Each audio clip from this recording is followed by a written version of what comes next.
Greetings. Welcome to ITR Live. I'm your host, Chris Hagan, and we are back here in studio for another action-packed, fun-filled episode. I promise, Victoria. Action-packed and fun-filled. Okay, Victoria is concerned that we don't have anything fun to talk about today. So I promised her before I hit record that we would try and have some fun. Well, you think soccer's fun, so... We're going to make it fun. It is. It's socialist. Yeah. We're here with Victoria Sinclair, Sarah Curry, and John Hendrickson. We got a lot to talk about today. So I'm concerned about Victoria's attitude as we get started here today. She's smiling, but she's just not buying it. Okay, first things first, the World Cup soccer is upon us. So I'm the only one. I'm mildly interested, but Sarah's even less, even though she's our resident soccer. I used to know all the teams and all the players and the coaches and everything. And now I have 3 children under the age of 6 and I can't anymore. Yeah. Oh, so Victoria, how little Victoria cares. She's not even going to be wagering on the World Cup, right? I can't do it. I always lose money on soccer. Always. I just hate it. I hate the sport. It's because it's a real game. No, it's not. We have football. The rest of the world calls football something different than what it actually is. Because Americans couldn't play it and they had to make up their own game. Yeah, and it's so popular. Now we got games overseas, too. We're just bringing American football to these socialists. Okay. John, do you care one iota about the World Cup? I don't know. John's going to read his new book during the World Cup instead. What do you got, John? I want to talk a little bit about taxes have consequences. No. Okay. That's fun. That's fun. Yeah, it is. I'm going to be watching the U.S. and Wales on Monday, and you're going to be reading the new Art Laffer. An Income Tax History of the United States by Arthur Laffer, and it's co-wrote by 2 others, but I just started this. Great read. Good stuff, huh? This is fun. Okay. This is exciting. I'll be watching the U.S. get bounced out in the group stage of the World Cup. John's going to be doing that. All right. Okay. So, I do think there's one thing that's interesting about the World Cup in general is that it's being held in, is it Qatar? I call it Qatar. Maybe I'm totally wrong. But the fact, traditionally the World Cup's held in the summer after the traditional world soccer season. And there were a lot of strong applications for it. I mean, we're all used to how the Olympics get awarded to certain countries and cities that put plans together. But this one was a lot of corruption, a lot of under the table passing around of money. And so here we are in the middle of winter, going to the Middle East, pressing pause on the world soccer schedule for a month so that everyone can go to a country. In America, we move the All-Star game if we don't like an election bill from a state like Georgia, but yet everybody across the world is going to flock to a country where they still stone people who don't adhere to their preferred cultural and sexual norms. And now they've banned beer and alcohol sales at the stadium, but also that the FIFA officials could get their payday on this. Am I right, Sarah? So it's funny actually. The FIFA officials, they are locked away. So I've actually talked to a couple that have gone to World Cups and Olympics, and all the officials are in their separate hotel under lock and key, and they're only allowed out to go to their game, warm up, ref their game, and they have to go back and they stay locked in their hotel. They might be able to go on one shopping tour with security, and that's it. But the irony is Qatar is not terribly friendly to women. And this is the first World Cup in its 92-year history where there's going to be a female assistant referee. And for those of you that don't follow soccer, that's the one that holds the flag. But she's coming from America. She's very, very qualified, and she's going to officiate a men's World Cup game, which is huge in the officiating world. Yeah, that is cool. We need to back up. Okay. Are you telling me that people are going to go sit for 90 plus minutes to watch people kick around a ball and score like 3 or 4 goals max over 90 minutes, and they can't even have a beer while they're doing it? That is correct. It's like college football. Well, like in Nebraska where they don't win all the time and they don't score. So maybe Well, it's you like just that. know that if you're going to a Nebraska game. Yeah. All right. It's interesting. There's a lot of folks that are excited about U.S. soccer. I don't see them advancing, but their first game's on Monday and probably a must win right out of the chute for the U.S. They need to beat Wales and Gareth Bale, one of my favorite soccer players, and Victoria is ready to move on. So, hey, it's just like we will from soccer when USA loses on Monday, I guess, right? Yeah, that's right.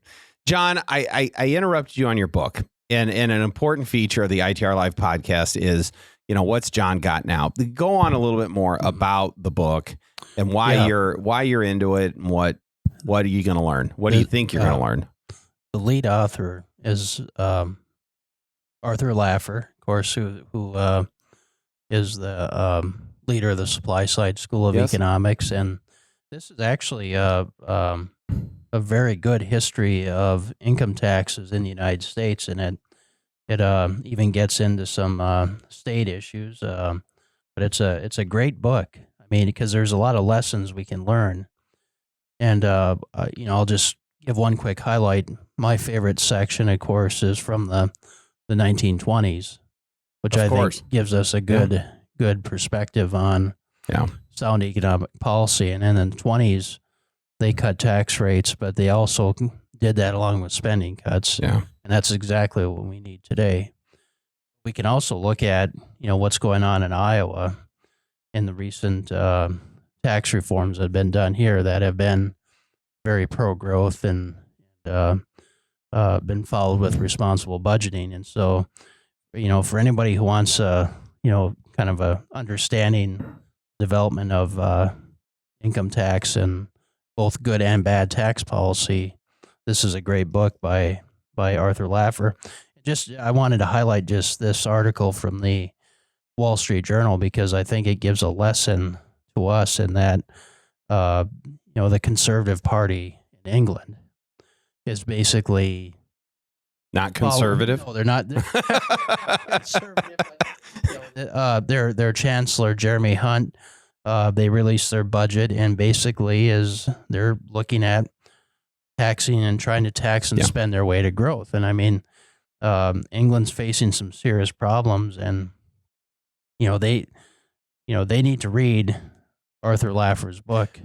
You tried in the first John Hendrickson ITR Live book review, try to say that, there's a lot of good lessons to learn. It seems to me that at the federal level, it's almost a study in what not to do. But it's good. I may check it out. I might not. I got a lot of soccer to watch. However, it's a Christmas gift, right? There you go. If you're still trying to do Christmas shopping, this is good. Well, I've got a couple of kids at home that are big readers, so we'll get them the new Art Laffer. Yeah. I have a feeling that Sophia's going to like my Nancy Drew books better. Yes, well, she is. That little girl likes to read. There's no doubt about it. You talked a little bit just a second ago about some of the things that we're doing in Iowa and Governor Reynolds and what the progress we've made on controlling spending and cutting taxes. But one thing that was in the news this week that I think recognizes that and highlights that is Governor Reynolds was chosen to be the next chair of the Republican Governors Association, which is a huge recognition for her and the work that she's been doing. So, well, not only that, but they've taken her chief of staff too now as their new executive director, which is a really, really big deal. So, I think they're just recognizing the great things that our governor is championing in Iowa and her ability to be a leader nationally on conservative policy, advancing conservative policy. So it's a huge deal. I think so. And Governor Reynolds has obviously grown her profile nationally, most notably given the Republican response to the State of the Union address earlier this year. And it's exciting to see the great things that we're doing in Iowa showcased on the national stage. And I think she's absolutely going to do that. If we're serious about states leading the way and states being laboratories of democracy and all those other things that we talk about, this is how you get the word out, right? You do it, you're successful, and then you go showcase that to the rest of the country. So I think it's exciting. And Sarah Craig, friend of the organization, is on her way to help lead the Republican Governors Association at the staff level. So the next thing, though, that we try and find articles. We took a long detour on this podcast through elections, election results, polling. I want to kind of come back around to some of the more policy things that we try and talk about. And I know on the ITR Foundation side, we had an article this week about the assessment process.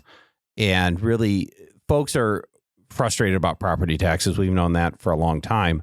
But is it fair to blame your assessment and the county assessor when your property tax bill goes up? So Sarah looks like she sat up in her chair. She's ready to roll on that one. So I'm gonna let you give me the gist of the article and what you talked about. Well, the article actually came from an interaction I had at home. I had this lady approach me. We were out, in the community, and she's like, saw this guy walking by my house. My taxes are going up. I was like, what do you mean your taxes are going up because someone was walking around your house? Well, they're revaluing, so it's going to go up. I'm like, no, it's not. He has nothing to do with this. And so she looked at me kind of weird. And then someone else said, yeah. When the assessor comes around, your taxes go up. And so that kind of made me think, I was like, wow, they're missing the mark here. And so it's not the assessor's fault. The assessor's job is to make sure that the taxes are levied fairly. So if you live in $1 million home, you're going to pay more taxes than someone that lives in a $200,000 home, right? That's fair. You have a bigger home. But the tax is determined on how much spending the local governments in your community have. So your city council, or your county board of supervisors, school board, whatever. That's what happens. The assessor's job is just to make sure it's fair. And so I think they kind of get the short end of the stick because they have no really say or input in how much taxes is applied. Yeah. And before we pivot to that, I think the most important point that you just made of what actually drives your tax bill, this assessment process it's much more complicated than somebody drives by your house and says, that looks like $1 million house to me. There's a formula in place and how that's done. Right. And we can just touch on that without going too deep into it. It's really complicated. So a lot of people think, don't let the assessor in your home. They don't want an accurate assessment. Well, breaking it down, if your house is valued, let's say at $300,000, and then it sells for $250,000, the assessor actually gets dinged on that because they got it wrong because the market value of your house was actually $250,000. Or if your house, on the other hand, sells for more than what they valued at, their goal is to be within 5% of true market value. So if we all put our house on the market today, that's what our assessment should be. And so they actually kind of get recourse for that a little bit. There's all these statistics, and we won't get into it, but they have a job, and there are benchmarks and markers and checks and balances. And so they want the assessment to be right. So I actually talked to one assessor, and he's like, if your basement flooded and it's no longer inhabitable, call your assessor and tell us. We'll adjust your valuation. But if you don't tell us, how are we going to know? Well, that's a good point. I may invite them out because I think if they didn't come inside my house and see the condition of it, I mean, I guess it's a lot of kid toys and whatnot. They may actually knock me down a little bit because the inside of my house is... It worked for me. So that's kind of what I told this lady in town. I was like, there's nothing to be afraid of for having an accurate assessment. There really isn't. And what we're trying to point out here, we want those assessments to work right and reflect the fair market value of your house. But we're going to talk about this over and over, that the solution to an increasing tax bill is less government spending.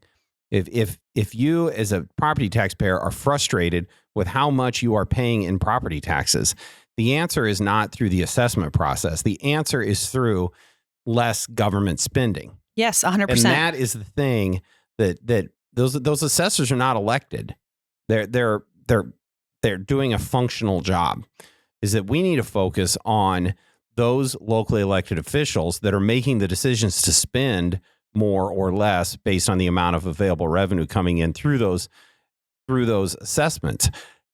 John, I want we've talked about this a little bit in how local governments communicate this. They get this windfall that they think of new revenue, but from a more political standpoint, we have sometimes termed that the honesty gap. But talk a little bit about how far too often these these locally elected officials approach that additional revenue that comes in from assessments.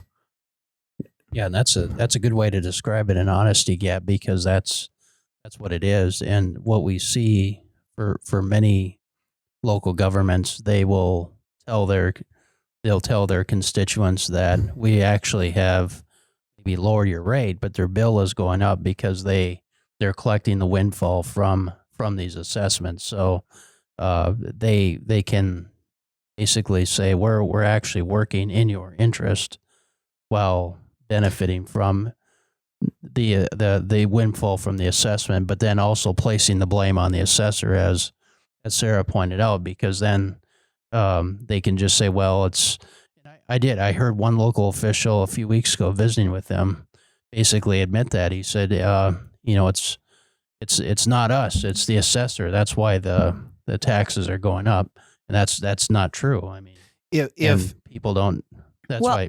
Well, I want to jump in there because John said something. A lot of people are going to say, well, wait, they're lowering the rate, right? Well, this is how that happens. So what the assessor does is they assess all the property. And I'm leaving out a couple of detailed steps just for brevity, but essentially what they say is here's all the a taxable value in our district, our county or city or whatever it is. This is how much the elected officials want to spend. Here's our budget. And now we're just going to do a simple division problem, and that's the tax rate. So it's not like your county board supervisors are saying, oh, things have been hard, let's cut the tax rate. That's not what it is. The assessments went up. And so a simple division, when you have a change in the numerator denominator, it changes the output. And that's what it is. They're not actually voting on a lower rate. I think what through all of this, what I, as an individual taxpayer, I'm part of a tax organization, so I care about assessments in the process, and I care about the levy, all those things. Yes. I care about what I pay. I do not care what the levy rate is. I do not really care what the assessed value of my house is. I care about what my tax bill is. That's the thing. And there are some great examples of local governments or local government officials that are doing their level best to do it the right way. I don't want to miss that, and I've committed to pointing that out. But it is similarly frustrating to see a local, a communication from a city that says, we left your levy rate unchanged, or we cut it by 1 cent. We cut your taxes. And they go out and spike the football that they're somehow taking care of my interests. And they're not, because I'm paying more. And sometimes I'm paying a lot more every year because of that assessment. So it's important for us to keep our eye on what's important, which is the individual property taxpayer's bill. And so we're going to talk about assessments. We're going to talk about levy rates, but only so that we can point out and help us stay focused on what really needs to change, which then full circle comes down to the legislative sessions right around the corner, Victoria. And we're going to go up and talk to legislators about these things. Legislators who've been knocking doors in their districts. And one of the biggest things they hear about at every single door is property taxes. Right. And so property taxes is on the agenda this year. It is going to be a top issue that the legislature tackles. And so I think it's going to be, well, you mostly and me sometimes, because you're the one that's there every day, is to remind them of this singular point, right? If you want to fix property taxes, it's not about the minutia of how it's calculated. It's about restraining the ability of local governments to spend, which is sometimes windfall amounts of new money. And so we're going to be on that. Well, and we often hear about how we're treading on the rights of locals. The locals only exist because of the state. Yes, there's states' rights, and we like to look at states' rights nationally, but the states create the federal government in a similar fashion. The state also creates the local government. So they are all subdivisions of the state. So when it comes to what their rights are as local electeds, it doesn't matter. What they're doing is taking advantage of people, and it's time that it stops. The cities and the counties and schools and whatever other taxing authority is on there have those rights, and whatever guardrails exist on that is all set by state government. And it's always been that way. It's inherent in how our state is constructed. And it's absolutely appropriate and reasonable for the state to establish guardrails on that. And thematically, one of the things that Victoria, I know you and I are going to be talking about with legislators is the legislature and Governor Reynolds, and coming back around to what we talked about, have done a great job of restraining spending. And the state now has a surplus and passing that savings on to taxpayers. They've done what Iowa taxpayers would like to see done. It is time for that new spirit to take root among locally elected officials. And there are some that are doing it. I absolutely concede that.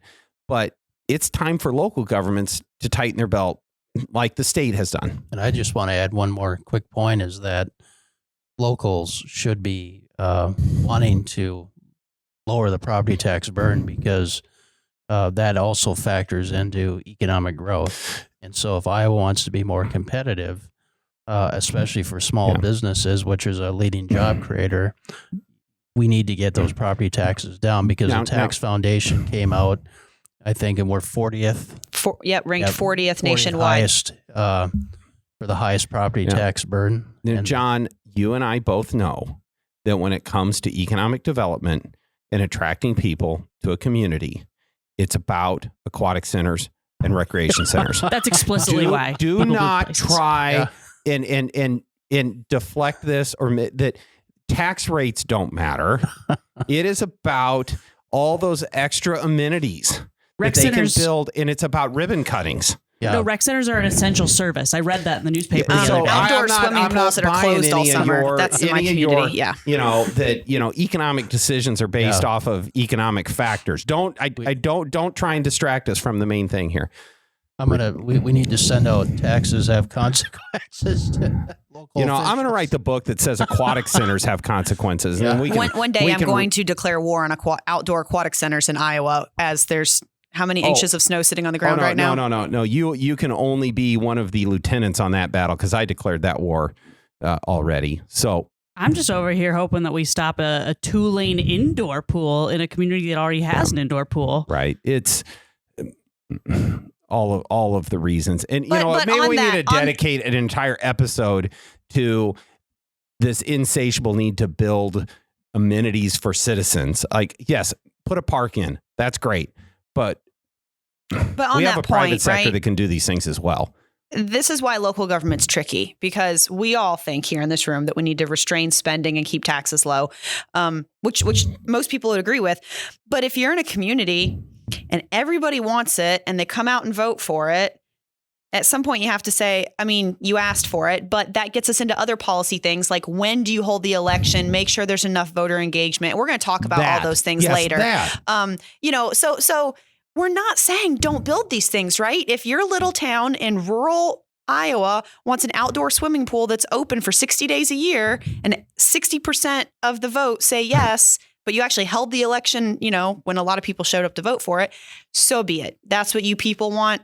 Enjoy it. That's your community. But there's other policy things we need to look at there. I'll concede that point, but it is about civic engagement, because what we find out very often is that the folks in these communities really don't want these things, and they really don't want or they don't really know what they're signing up for in terms of the ongoing obligation. And we can go into great deal. Well, I'll sort of tease out what we're going to talk about later. I wanted to get to that because I got both you here. Is that you guys have, John and Sarah, have spent a considerable amount of time on a major project on property taxes, and we'll go into real depth on that in the future. But you guys are getting close. What have you been working on? So property taxes are different because there's not like a bullseye, do this and we fix all property taxes. 3.9% flat tax. That's not what you can do on property. It doesn't work that way. And so John and I and others on staff, we put our heads together and we said, okay, kind of give us the menu of options on property tax reforms to make Iowa better. And so that's what John and I have been working on. We've divided it out, and we figured out that the policies kind of fall into two broad buckets. You either have a transparency bucket policy or a spending.